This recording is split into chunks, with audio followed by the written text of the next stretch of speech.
Stick with me for a second.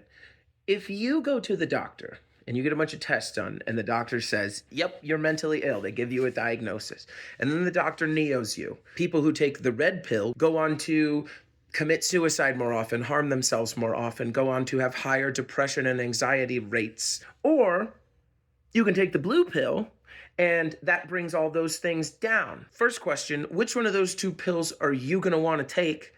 And second question, which one of those two pills is going to lead to a more healthy mental state? I'm going to say it's the blue pill. So when it comes to trans people, the red pill in that case is what's called conversion therapy. That doesn't work because you don't change the way people are. You just tell them that they're bad for being that way.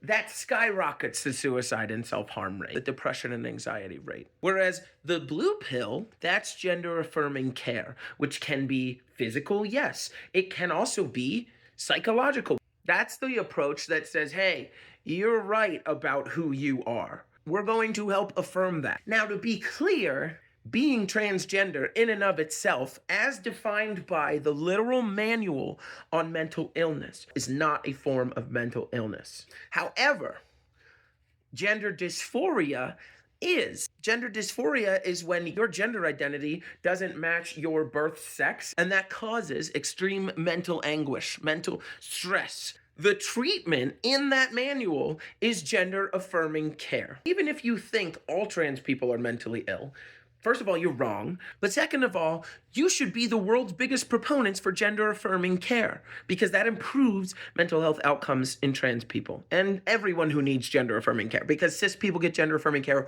all the time. I'm bringing this up because I see a lot of people talking about the 2 trans mass shooters over the course of a week. And they're using that to say, see, look, they are mentally ill. They're committing all these mass shootings. Whereas a gun violence archive analysis counted 5,748 mass shootings. 5 of those were by trans people.